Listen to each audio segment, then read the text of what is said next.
지금도 기억하고 있습니다만은 제가 오래전에 읽었던 한 그 기독교 신문에 실린 그 칼럼을 기억하고 있습니다. 그 칼럼의 제목은 뭐냐면 혼합주의 신앙을 경계하라. 2009년도쯤에 실린 그 신문 기사니까 굉장히 오래전에 실린 그런 기사가 아니겠습니까? 자, 주 내용은 이런 내용이에요. 미국인들이 이제 신앙생활을 좀 잘 하는 그런 어떤 사람들 중에서도 여러 종교적인 특성들을 취사 선택을 해서 같이 그렇게 신앙생활 한다는 거예요. 일종의 말하면 그게 이제 혼합주의라고 좀 할 수가 있겠죠. 자, 이 그 기사를 보니까 종교와 공동생활에 관한 퓨 포럼이라는 단체가 미국인들 대상으로 하는 2,300명 정도를 대상으로 해서 이제 종교와 관련된 설문 조사를 하게 되었습니다. 자, 이 결과를 보니까 미국인들의 응답자죠. 65% 정도는 이 뉴에이지라든지 아니면 다른 종교의 어떤 습관들, 문화들을 수용을 해서 그렇게 함께 신앙생활을 하고 있다라고 그렇게 이야기하고 있습니다. 근데 지금 자료를 보니까 응답자 중에서는요, 기독교인이다. 자기 자신이 기독교인이라는 거예요. 또 자기 자신은 성당에도 다닌다라고 그렇게 표현을 했는데, 자, 교회 다니면서도 성당에 다니면서도 오로지 하나님만 섬기는 것이 아니라 다른 종교에도 관심이 있고 또 다른 종교와 관련된 그런 어떤 종교 문화를 그냥 과감하게 수용하고 있다라고 응답을 하니까 저 개인적으로 참 충격이다라는 그런 생각을 갖게 되었습니다. 자, 이런 경향을 좀 구체적으로 제가 설문 내용을 보게 되었어요. 자, 우선 자연 세계에서, 자연 현상에서 일어나는 영적 에너지를 느낀다. 쉽게 말하면요, 우리말로 번역하면 기를 느낀다는 거 여러 번 표현하죠. 뭐 우리가 이제 이런 말이 있어요. 젊은 사람들이 보면 어느 곳에 가면 기를 빨린다, 뭐 이런 표현을 요즘 젊은 친구들이 많이 하더라고요. 그렇게 어떤 영적인 에너지를 느낀다라고 대답한 사람이 대략 한 26% 정도 되는 거예요. 그러면서 이 미국이라는 나라의 그 종교인들은 점수를 친다는 거예요. 점을 친다는 거죠. 그 인구도 대략 한 25% 정도 된다. 그리고 여러분, 힌두교라든지 아니면 불교에서 믿는 환생이라는 거 여러분 아시죠? 죽었다가 다시 태어난 그 환생을 믿는다라는 그런 설문조사도 한 대략 한 24% 정도. 그리고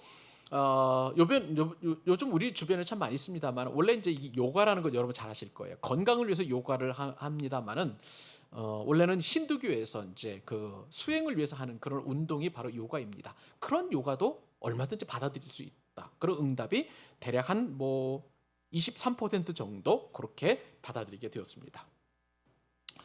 그러면서 이제 그들이 가지고 있었던 생각 가운데 하나는 뭐냐면, 참 제가 좀 의아하게 생각한 것이 뭐냐면, 종교는 한 종교만 믿는 것이 아니라 여러 종교들을 믿는 그런 사람들이 점점점 추세가 늘어나는데, 나는 그동안 한 종교만 섬겨왔다라고 했는데 이제는 그럴 필요가 없다라고 대답한 사람들도 35% 된다는 거예요. 쉽게 말하면 이겁니다. 자, 성탄절이 되면 교회에 갑니다. 부활절이 되면 이스터데이라고 그래서 미국 사람들은 큰 어떤 이제 명절이겠죠. 그리고 추수감사절 때도 감사하면서 막 가족들끼리 모여서 식사도 하고, 어떤 미국에서는 이것이 참 큰 명절이지 않겠습니까? 이렇게 기독교 관련된 문화를 충분하게 누리면서도 때로는 다른 종교, 템플 스테이, 이제 절에 가서 머무는 거죠. 그런 것이라든지 아니면 타 종교 의식에 기꺼이 참여한다라는 그러한 응답을 해서 굉장히 충격적인 생각을 가지게 되었습니다. 더 제가 의아하게 생각했던 건 뭐냐면요, 이 응답자들의 70% 정도가 다른 종교에도 구원이 있다. 이것을 좀 어려운 말로 종교다원주의라고 그렇게 표현을 하는데요. 그러니까 다른 종교에도 구원이 있다. 그러니까 굳이 기독교 뭐 교회에 나올 필요 없이 그냥 절에 가도 어디 가도 뭐 사이언톨로지라든지 여러 종교들이 많이 있는데, 그런 종교에 열심히 하면 얼마든지 천국에 갈 수 있다라고 그렇게 여기고 있다는 거예요. 여러분, 미국 사람들만 그럴까요? 원래 이 미국 교회는요, 한국 교회에 많은 영향력을 줍니다. 그도 그럴 것이, 한국 복음화가 시작된 것은 미국 선교사님들을 통해서, 물론 이제 다른 나라 선교사님들도 오셨지만 대부분 미국 선교사님들이 주력으로 이 한국 복음화를 위해서 수고하셨죠. 그리고 미국 교회의 영향력은 지금도 적지 않게 한국 교회에 영향을 미치고 있습니다. 그러면 미국 사람들이 지금 한 5년 전, 6년 전 이런 이야기를 했다면 과연 우리는 그런 영향력을 받고 있지 않는가? 아니죠. 한국 교회 안에서도 얼마든지 이러한 종교 혼합주의적인 그런 영향을 받고 있는 것을 보게 됩니다. 여러분, 제 주변에는 적지 않은 분들이 이렇게 살아가고 있는 분들을 제가 적지 않게 이야기를 들었습니다. 자녀 결혼식 할 때요, 사주나 궁합을 보고 결혼 날짜를 정하는 거예요. 이거 이교적인 종교 혼합적인 그런 모습이라고 할 수가 있겠습니다. 그리고 이삿날을 손 없는 날로 잡기도 하고요. 뿐만 아니라 무당과 점집을 다니면서 그렇게 점을 치는 사람이 많다는 거예요. 그러니까 우스갯소리로 제가 예전에 기자였을 때 한번 그 미아리에 있는 어느 점집에 가서 뭐 취재를 했던 기억이 나는데, 그때 그 점 보는 사람들이 기독교인이 없으면 저 망해요라고 이렇게 얘기를 하더라고요. 그래서 굉장히 제가 특이한 그런 어떤 이야기를 듣게 되었습니다. 종교인들은요, 어떤 선교 따면 되면 내가 국회의원에서 당선될지 말지 그런 어떤 자신의 운명을 점을 치는 그런 사람들이 있었던 것을 보게 됩니다. 자, 이런 상황에서 한국 교회 안에서도 이처럼 많은 종교 혼합주의적인 그러한 모습을 우리가 살펴보게 되는데, 여러분, 이 종교 혼합과 관련된 부분들은요, 이게 비단 우리 시대의 그런 문제만이 아니라 과거의 성경 시대에도 이 종교 혼합주의적인 성격이 너무나 짙었다는 거예요. 오늘 본문에 보니까 이 종교 혼합주의적인 그런 모습이 확연하게 오늘 본문에서 등장하고 있는 것을 보게 됩니다.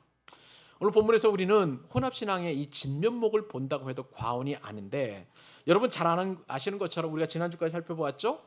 야곱이 라헬과 레아의 동의를 받자마자 이제 밧단 아람을 출발하기로 떠나기로 결정을 하게 되었습니다.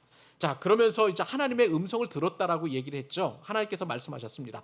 밧단 아람을 떠나 내 출생지로 올라가라, 내려가라, 그렇게라고 하나님께서 말씀을 하셨습니다.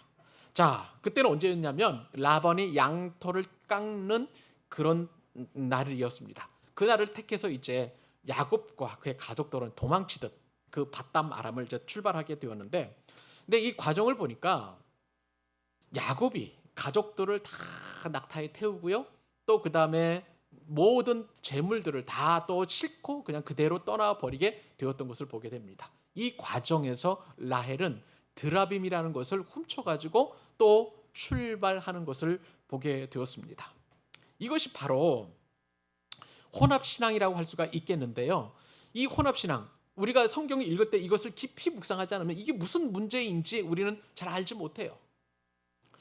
여러분, 오늘 본문에 보면 이 혼합신앙이라고 할 때 이 타 종교를 섬기는 그런 어떤 종교 혼합주의적인 그런 모습도 있지만, 이 혼합신앙이라는 거, 오늘 본문에서 하나님께서 저와 여러분들이 하시고 싶은 말씀은 뭐냐면 우상을 섬기는 거예요. 우상을 섬기는 그 혼합주의적인 그런 모습을 하나님께서 저와 여러분들에게 말씀하시되 경고로 말씀하시는 것을 보게 됩니다. 이것이 왜 혼합주의 신앙인가? 오늘 말씀을 깊이 상고하다 보면 나에게도 이러한 혼합주의 신앙이 너무나 많구나, 우리는 그렇게 인정할 수밖에 없는 것이죠. 이 혼합신앙, 많은 사람들이 그렇게 생각을 하게 됩니다. 혼합신앙에 대해서 많은 사람들이 좋게 생각할 수 있어요. 무슨 얘기냐면 하나님도 믿고 부처님도 믿고 점도 치고 그런 어떤 하다 보면 여러 개 중에서 하나만 맞으면 그것이 내게 유익이 되지 않겠느냐라는 것이 요즘 우리 시대를 살아가는 사람들의 어떤 공통된 마음의 특징이라고 할 수가 있는 것이죠. 그런데 이것이 멸망하는 길임을 성경은 분명하게 말씀하고 계십니다. 출애굽한 이스라엘 백성들이 가장 먼저 타락한 것이 바로 이 혼합 신학 때문에 그런 것이에요. 이스라엘 백성들이 이제 가나안 땅에 정착을 하게 되었습니다. 그런데 그 가나안 땅에는 하나님께서 가나안의 모든 족속들을 다 물리치라고 했는데, 물리친 곳도 있고 그리고 공격이 어려운 지역들은 그냥 가나안 백성들이 살도록 내버려 두었던 거예요. 그러다 보니까 가나안 문화들이 이스라엘 백성들에게 스멀스멀 그렇게 전염되어서 가나안 백성들이 섬겼던 그런 신앙의 모습들이 그대로 이스라엘 백성들에게 전가가 되었습니다. 그러면서 그들은 어떤 생각을 하게 되었냐면, 가나안 백성들 보니까 굳이 하나님을 섬기지 않아도 잘 살거든요. 풍요롭습니다. 그리고 군사적으로도 왕을 중심으로 해서 막강한 그런 어떤 정치 세력을 가지고 있었었고요. 농사도 잘 져요. 자식들도 심지어 잘 돼요. 그러다 보니까 이스라엘 백성들이 어렵고 섬기기 힘든 율법 지키는 거, 하나님을 섬기는 거 정말 그렇게 하는 것보다도 그렇게 이스라엘 가나안 족속들처럼 그렇게 그 신들을 바알이죠, 풍요의 신입니다. 아스타롯을 섬기면서 그렇게 살아가는 것이 참 좋겠다. 그렇다고 하나님을 버리는 게 아니에요. 하나님도 섬기고, 왜냐하면 선민이니까 동시에 우리를 풍요롭게 하고 건강하게 하고 형통하게 할 만한 그러한 어떤 신들을 섬기면 좋은 게 아니겠느냐라고 그렇게 이스라엘 백성들이 그렇게 여겼던 것이죠. 근데 나중에 이따 말씀을 드리겠습니다만은 이런 혼합 신앙은요, 이스라엘이 망하는 아주 지름길이었던 것을 보게 됩니다. 오늘 우리가 말씀을 들으면서 분명히 한 가지 결정할 것이 있어요. 하나님과 바알, 하나님과 돈, 그리고 하나님 이외의 그 어떠한 사랑하는 것도 나보다 우선순위가 될 수 없다는 거예요. 여러분, 우상은 다른 게 아니에요. 우리는 우상 섬기지 않습니다. 눈에 보이는 우상, 심지어 여러분 우리가 저 산책길에 올라가면서 돌탑을 쌓고 거기다 우리가 절하지 않잖아요. 우리는 절대 눈에 보이는 우상을 섬기지 않아요. 그런데 눈에 보이지 않는 우상들을 섬기면서 나도 모르게 어느덧 혼합주의적인 그런 신앙의 그 길로 들어섰다는 거예요. 깜짝 놀랄 일이 있습니다. 오늘 본문에 보면은요, 그 정체가 분명하게 드러나게 되는데, 여러분, 오늘 저와 여러분은 반드시 결단해야 합니다. 여호수아가 이스라엘 백성들에게 결단했어요. 그리고 또한 엘리야가 그리고 이스라엘 백성들에게 결단을 요구했어요.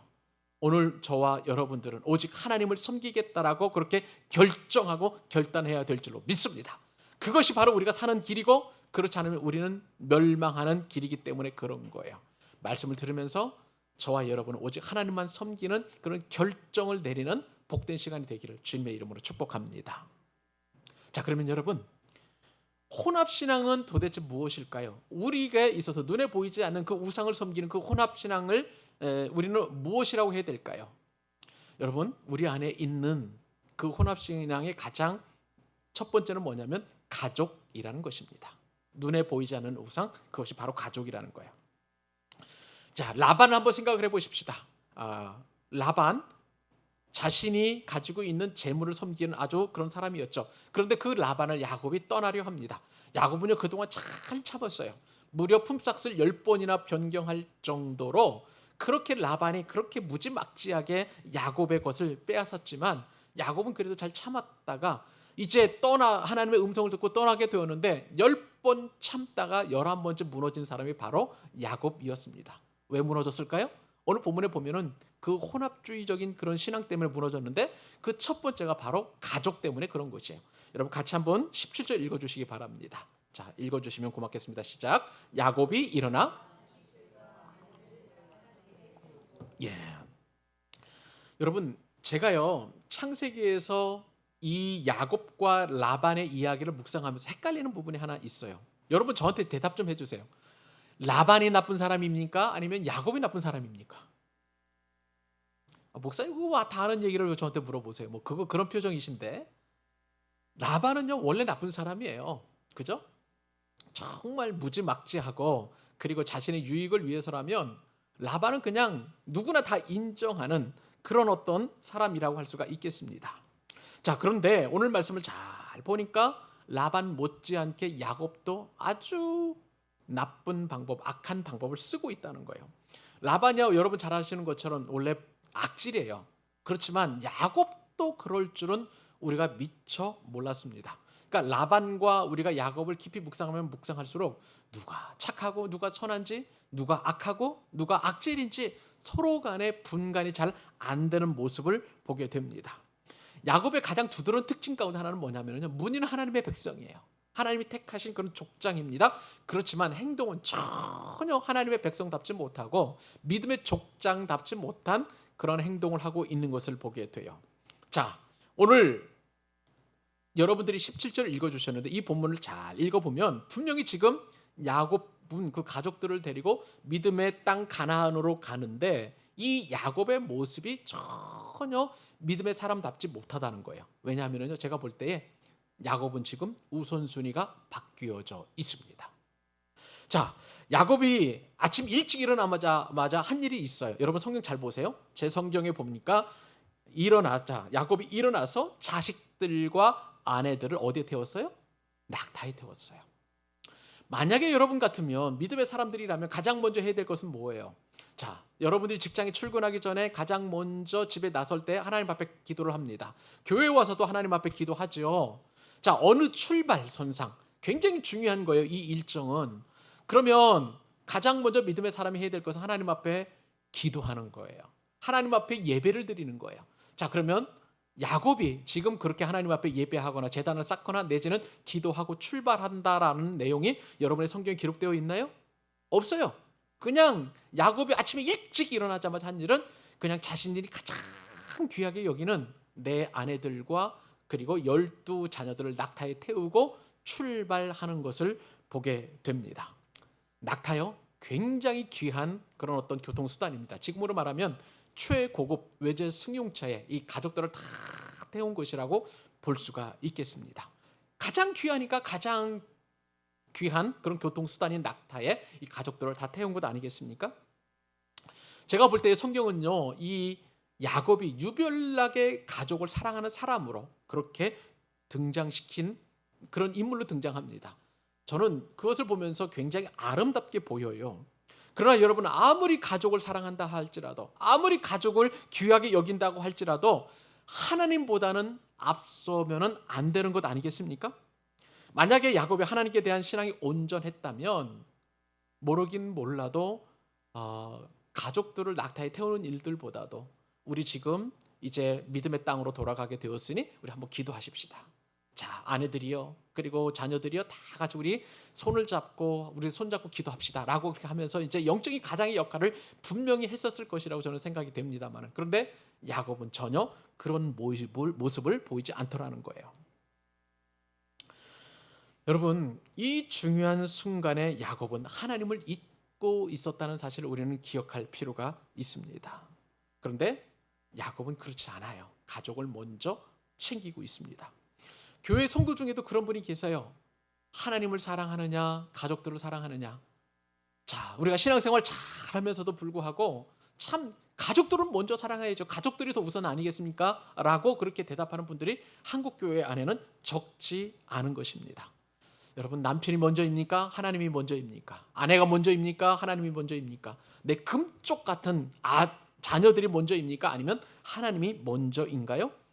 여러분, 제가 이렇게 도전할 때에는요, 반드시 우리에게 하나님께서 나에게 질문하시는 질문이라고 여기셔야 합니다. 우리는 야곱을 통해서 신앙의 우선순위를 확실하게 정하도록 그렇게 지금 하나님께서 도전하신다는 그 음성을 듣고 있는 것입니다. 자, 우리는 하나님이 우선순위에 계셔야 된다는 사실을 누구나 다 인정하고 있습니다. 실제로 다 그렇게 믿고 있는 것이죠. 그런데 이 사실을 실천하는 데는 참 많은 어려움을 겪고 있습니다. 이유가 있어요. 우리가 하나님을 제대로 어떤 분이신지를 모르기 때문에 하나님을 우선순위 뒷전에서 가족들보다도 뒷전에 밀어내고 있는 것을 우리는 인정할 필요가 있는 것이죠. 여러분, 가족과 관련해서 우리가 하나님 어떤 분이신가를 우리가 생각을 해볼 때 제가 깊이 생각해야 될 것은 뭐냐면, 하나님이 어떤 분이십니까? 우리 가족을 창조하신 분이십니다. 믿으시면 아멘. 나를 창조하셨을 뿐만 아니라 내 아내도, 내 남편도, 내 자녀들도, 내 부모님들도 창조하신 창조주가 바로 우리 하나님이시라는 거예요. 자, 그러면 가족과 관련해서 하나님께서는 창조하신 우리 가족을 어떻게 하시냐면요, 섭리하십니다. 섭리라는 것은 하나님의 선하신 뜻으로 이끌어 가시는 거예요. 하나님께서 우리 가족들을 은혜 안에서 인도하시고 섭리하시고 주장하시고 또한 우리를 의의 길로 인도하십니다. 그것이 하나님의 우리 가족을 향한 놀라운 섭리인 거예요. 그렇기 때문에 우리는 하나님을 의지하고 하나님을 신앙할 수밖에 없는 것이죠. 자, 그러면 하나님께서 섭리하신다면 우리 가족을 또 어떻게 하십니까? 섭리하신 하나님은 우리 가족을 구원하십니다. 우리 가족 중에 주 예수를 믿으면 우리와 우리 가족들이 다 예수님을 믿는 그런 믿음의 가정이 될 수 있는 거예요. 우리를 구원하시는, 우리 가족을 구원하시는 분이 바로 우리 하나님이신 줄로 믿습니다. 그런 다음에요, 우리 하나님 어떤 분이신 줄 아세요? 구원하신 하나님은 우리를 심판하세요. 심판이라는 것은 우리에게 상급을 주시는 심판이에요. 안 믿는 사람의 심판은 영원한 저주이지만 믿는 우리 가족을 심판하시는 하나님은 우리 가족을 향한 놀라운 상급과 은혜를 주실 줄로 믿습니다. 여러분, 우리 가족을 창조하신 분이세요. 우리 가족을 섭리하신 분이세요. 우리 가족을 구원하신 분이세요. 우리 가족에게 상급으로 심판하시는 분이 우리 하나님이신 것이죠. 그러니까 우리가 하나님을 어떤 관점으로 어떠한 믿음으로 바라보느냐에 따라서 우리의 생활과 우리의 태도는 너무나 달라지게 되는 것을 보게 되는 거예요. 우리가 하나님을 섬긴다 하면서도 가족보다 하나님을 뒷전으로 밀어낼 때 그냥 우리 가족의 필요를 채우시는 그런 분쯤으로 우리가 여길 때가 있다는 거예요. 그리고 문제가 일어났을 때 그 문제를 해결해 주시는 분으로 우리가 여긴다면 굳이 우리가 하나님을 사랑하고 우리가 하나님을 예배할 필요가 없는 것이죠. 그냥 그때그때마다 필요하면 불러다 쓰는 그런 존재로 하나님을 여길 수밖에 없는 것이죠. 이것이 바로 오늘 우리가 가지고 있는 하나님에 대한 생각일 수 있다는 것을 우리가 살펴보아야 되는 것이죠. 그런데 여러분, 하나님은 결코 그런 분이 아니세요. 그렇게 대해서는 안 되십니다. 하나님께서 우리와 그리고 우리 가족에게 요구하시는 하나님이 대하는 그런 태도를 이렇게 말씀하십니다. 신명기 6장 5절 말씀이에요.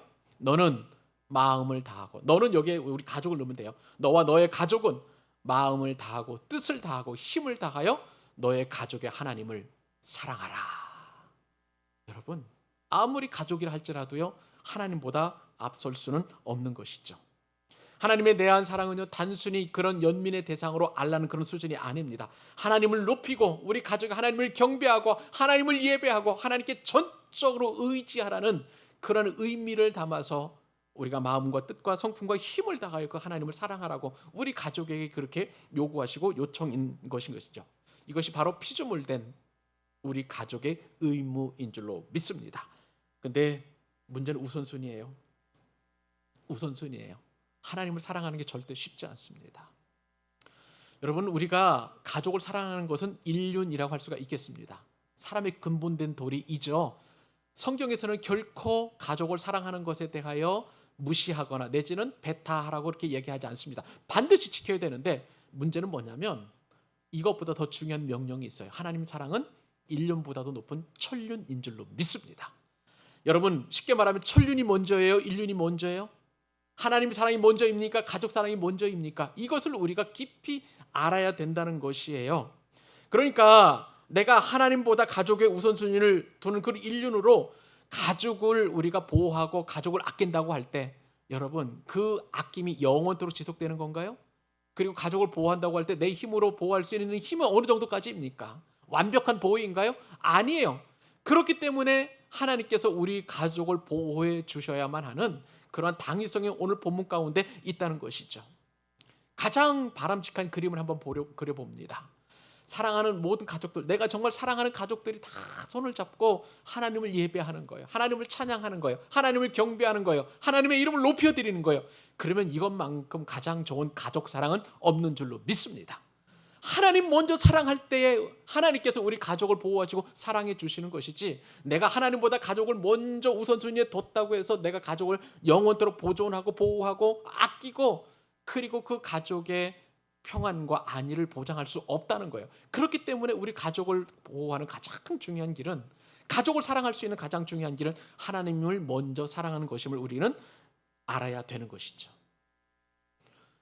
많은 목사님들이 그렇습니다. 선배 목사님들 말씀을 들으니까 한국 교회에서요, 이 설교를 하는 것이 가장 어렵다는 거예요. 하나님을 먼저 사랑해라. 그도 그럴 것이 목사님들이 하시는 말씀들이 어떤 얘기를 하냐면, 저보다 부모님 세대, 연세 지금 80 이상 90 뭐 이렇게 100살 가까이 되신 그런 어떤 한국 교회의 어떤 지탱이 되었던 그런 어떤 성도님들은 정말 난리란 다 겪으신 분들이시더라고요. 보니까 그렇죠? 일제시대 때, 그 다음에 한국전쟁, 그 다음에 민주화, 뭐 별의별 것, 그러면서 뭐 심지어는 IMF도 겪고 뭐 별의별 그런 어떤 어려움들을 다 겪었어요. 근데 그 부모님들의 가장 큰 소원이 있었어요. 그것은 뭐냐면 자식들이 잘 되는 거예요. 자식들이 적어도 나보다 잘 돼야 된다는 그런 부모님들이 생각을 가지고 있었던 것이죠. 그러다 보니까 소도 팔아야 됩니다. 땅떼기라도 있으면 팔아가지고 자식들 공부하는 일에 다 미천 바치는 거예요. 그러니까 나의 부모님의 유일한 희망이고 또 그 다음에 우상인 이 자식들 잘 되는 것, 그거 하나만 바라보고 그 모진 고생, 내가 안 먹고 안 입어도 내 자식만큼은 먹여야 되고 가르쳐야 되고 잘 되기를 또 바라야 되고 이렇게 고생되지 않는 그런 어떤 열심을 내었던 분들이 바로 우리 부모님 세대예요. 자, 그런 분들의 입장에서 자식들을 포기하라, 하나님을 더 먼저 사랑하라, 참 이게 말로는 쉬운데 결코 쉽지 않은, 그리고 그것을 아멘을 받아들이지 않은 그런 요소가 되는 것이죠. 근데 여러분, 부모님들이 그렇게 수고하고 애쓴 부모님들이 나중에는 내가 잘못했구나라고 느끼는 때가 있다는 거예요. 어느 때입니까? 부모님들이 그렇게 애쓰고 수고해서 자식들 잘 되어가지고 의사도 되고 변호사도 되고 또 그 다음에 좋은 직장 다니고 그 다음에 이렇게 건승했다라고 가정해 보십시다. 자, 그러면 그 자녀들이 부모님께서 수고한 그 은공을 알아줍니까? 나이 들면 들수록 몸도 마음도 쇠약해지고 건강도 잃어갈 때 부모님들에게 느껴지는 것은 서러움이에요. 내가 젊었을 때 그렇게 애쓰고 수고했는데 이제 보면은 나를 나이 먹었다고, 돈 없다고 그렇게 괄시하고 무시하고 그런 서러움들이 계속 있다는 말씀을 제가 수없이 들었던 거예요. 심지어는요, 자식들이 부모님을 목숨을 그렇게 끊는 일들도 얼마나 많은지 몰라요. 폐륜아들이 요즘 우리 시대에 너무나 많이 등장하고 있는 것입니다. 이것이 바로 하나님보다 가족을 우선순위에 두었을 때, 그때 돼서야 비로소 깨닫는 거예요. 내가 자식이라는 우상을 섬겼구나 라고 그렇게 여긴다는 거예요. 성경에서는요, 자식 우상을 섬기는 죄를 회개한 사람이 등장합니다. 여러분 잘 아시는 아브라함이에요. 아브라함의 100세의 아들 이삭을 낳게 되었습니다. 자, 그러니 얼마나 좋습니까? 보기만 해도 너무 예쁘고 사랑스럽고, 그리고 좀 인생 사는 맛 나지 않겠어요? 제가 요즘 이래를 보면 그렇습니다만 여러분들도 마찬가지잖아요. 너무너무 말하는 것도 예쁘고 먹는 것도 예쁘고 심지어는 응가하는 것도 얼마나 예뻐 보이는지, 그것이 바로 자식들 사랑, 또 자손 사랑이라고 할 수가 있겠죠. 어느덧 보니까 아브라함이 그런 어떤 이삭에 대한 사랑이 너무나 지나치다 보니까 우상처럼 그렇게 여겨지게 됐어요. 하나님께서는 이렇게 해서는 믿음의 계보를 아브라함을 통해서 또 나눌 수 없는 그런 상황이 이르게 된 것이죠. 그래서 어느 날 하나님께서 아브라함에게 나타나셔서 말씀하십니다. 내 아들 사랑하는 독자 이삭을 데리고 가서 번제로 드리라는 거예요. 기가 막힌 그런 어떤 하나님의 말씀을 듣고 아브라함은 밤새도록 눈 한숨 붙이지 못하고, 참 놀라운 것은요, 그 다음날 아침 일찍 일어나가지고 바로 장작을 지어가지고 이삭과 함께 그렇게 모리아산으로 떠나게 되었습니다. 하나님께서 명령하신 그 명령길 사흘 길이었어요.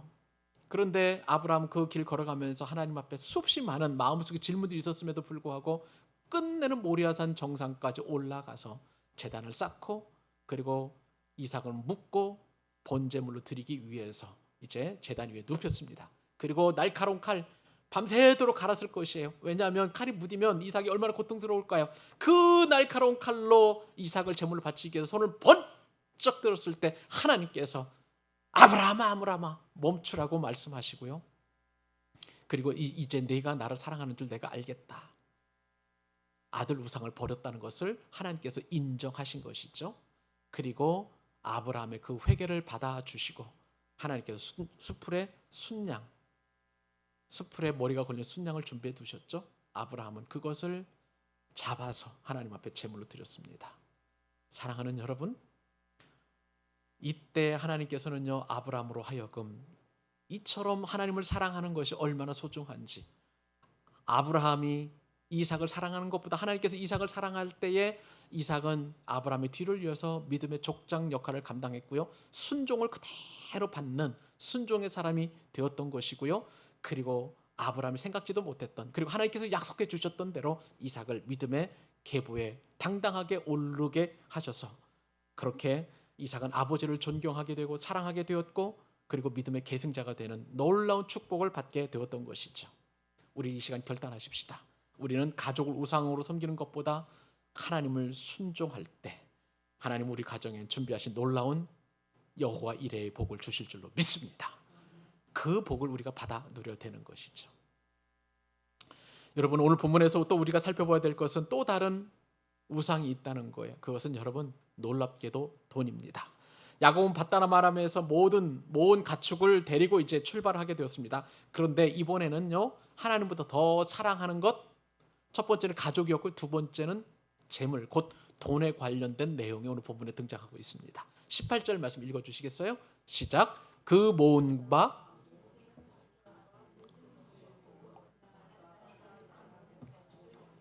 이삭에게로 가려 할세. 예. 예. 오늘 본문에 보니까 에서를 피해서 이제 브엘세바에서 밧담으로 갈 때 야곱이 어떻게 했는지 여러분 기억하시죠? 브엘세바에서 에서가 자기를 죽이려고 한다는 그 이야기를 듣고 어머니부터 들었죠. 라헬로부터. 그래서 이제 야반 도주하듯이 도망치게 되었습니다.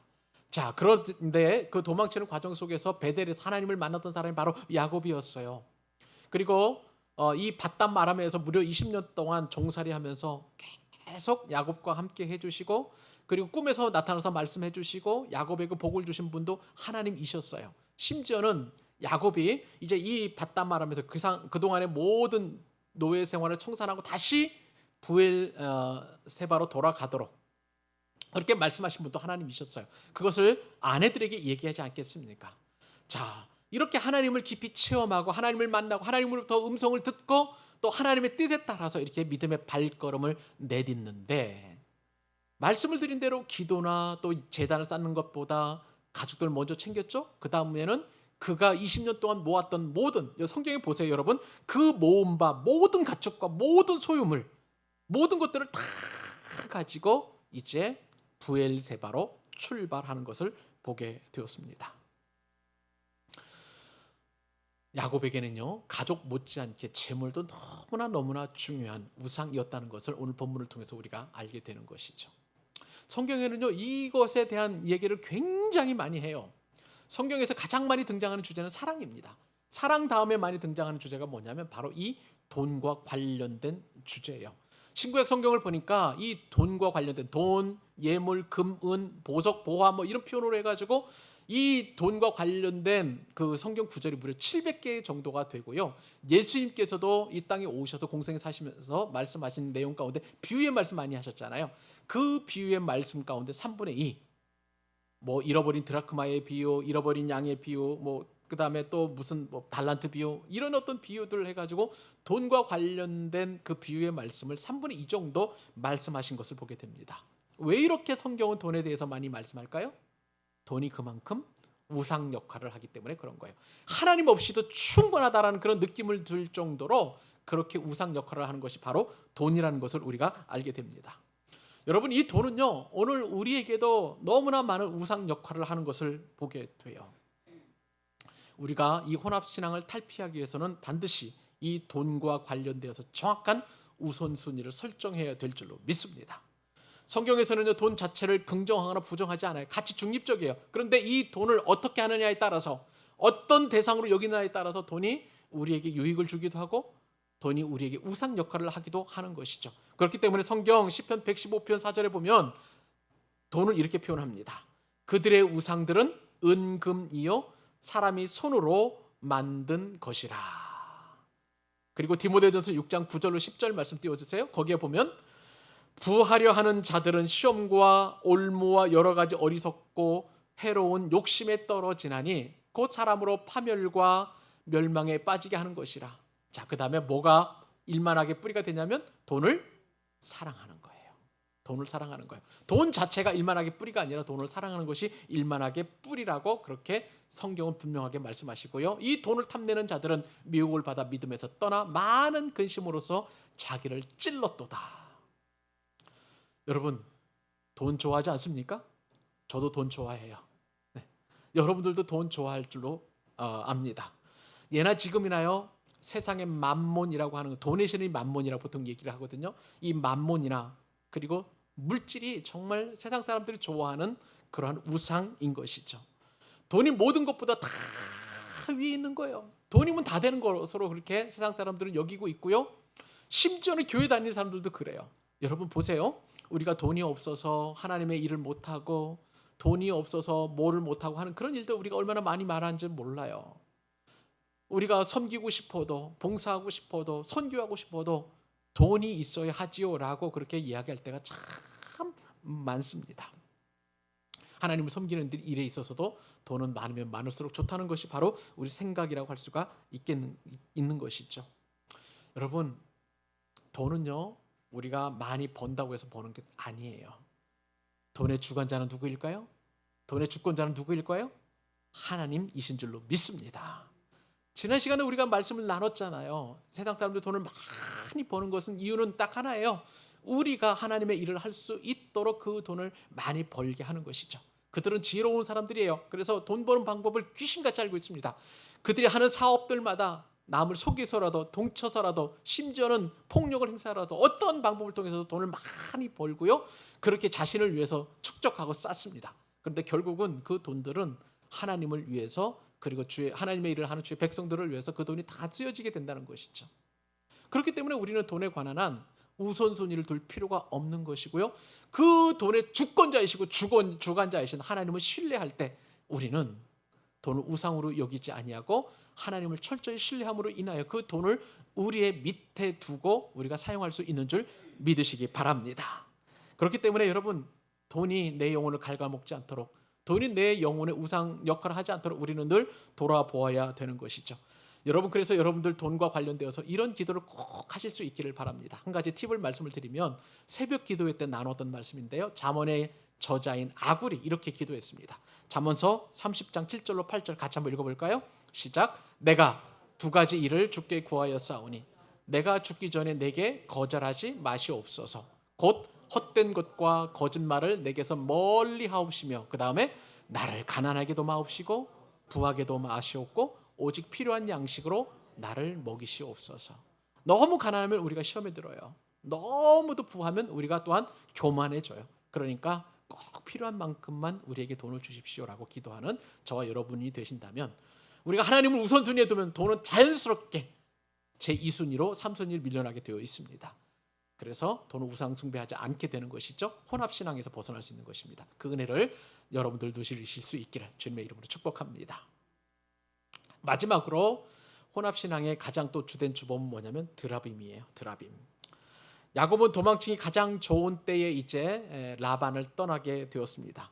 양털을 깎으러 간 그 라반을 피해서 이제 도주를 하게 되었는데, 근데 그 틈을 노리고 라헬이 어떤 일을 하게 되었냐면 자신의 친정 아버지 라반이 섬기고 있었던 이 가정 수호신 드라빔을 훔치고 그렇게 떠나게 되었습니다. 부녀지간에도 이제는 속이고 속는 일이 일어나게 된 것이죠.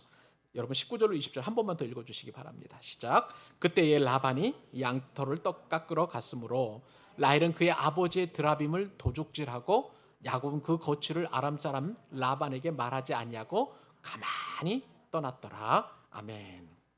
자, 이 본문에 보니까 야곱이 아주 용의 주도하게 계획을 세워서 라반을 떠나가게 된 것을 보게 됩니다. 자, 20절에 보니까 야곱은 그 거취를 아람 사람 라반에게 말하지 아니하고 도망갔다라고 그렇게 말씀을 하고 있는 것이죠.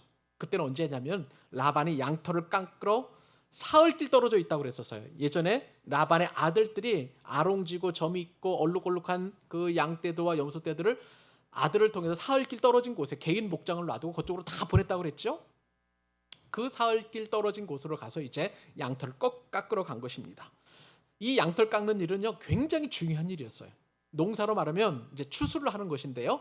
그래서 이 양털을 다 깎는데 그때 당시에 문헌에 보니까 보통 양털을 깎는 데는 300명 내지 400명의 그런 일꾼들이 동원이 됐다고 합니다.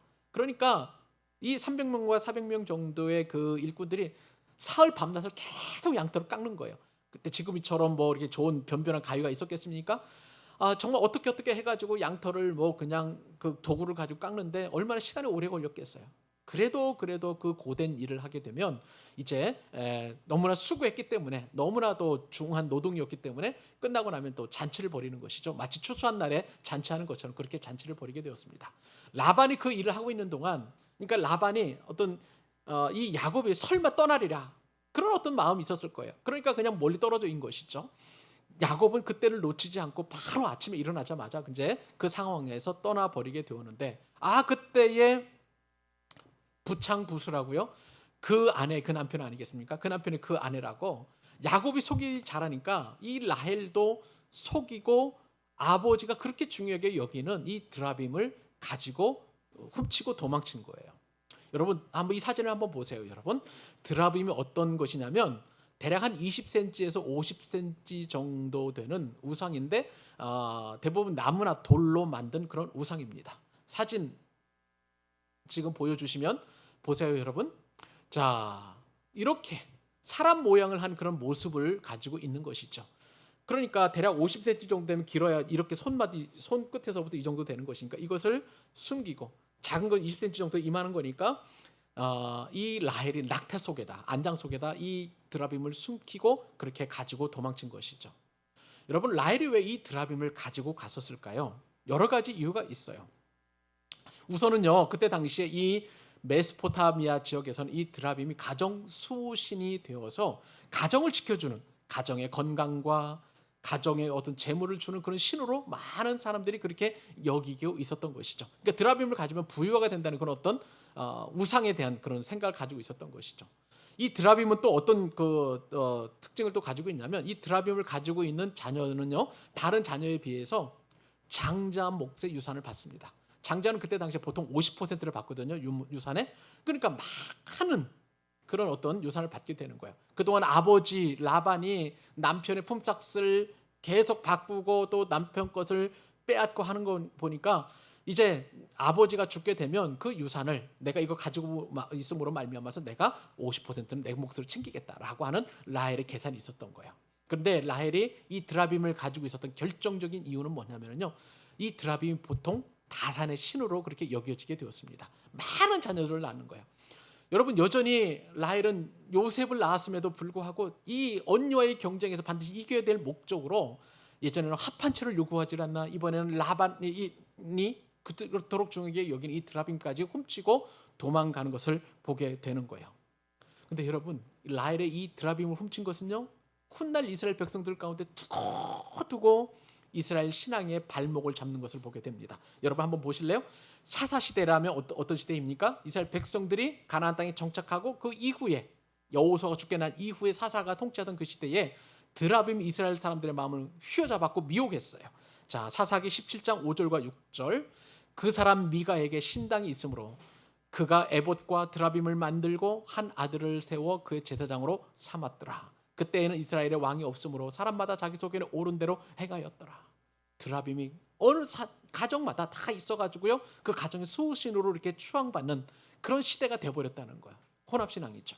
자, 그 다음에 스갈에서 보니까, 이 스갈에서는요, 이스라엘 백성들이 바벨론 포로에서 귀환한 이후에 그 시대의 삶을 말하는 거예요. 그때 활약했던 선지자인데, 스갈에서 10장 2절에 보면 이렇게 표현됩니다. 드라빔들은 허탄한 것을 말하며 복술자는 진실하지 않은 것을 보고 거짓 꿈을 말한즉 그 위로가 헛됨으로 백성들이 양같이 유리하며 목자가 없으므로 곧 공고를 당하나니.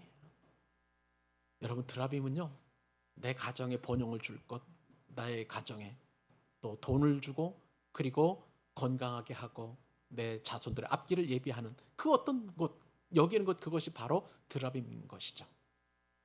라헬은 그렇게 보이는 드라빔을 섬겼지만 오늘 우리는 보이지 않는 드라빔을 얼마나 많이 섬기는지 몰라요. 내가 이렇게 하면 내 자식이 잘 될 것이다. 내가 이렇게 하면 우리 가정에 돈이 많이 들어올 것이다. 내가 이렇게 하면 우리 가족들이 건강할 것이다. 믿는 하나님 이외의 그 어떤 것이라면 그런 모든 것들이 다 드라빔이라는 거예요.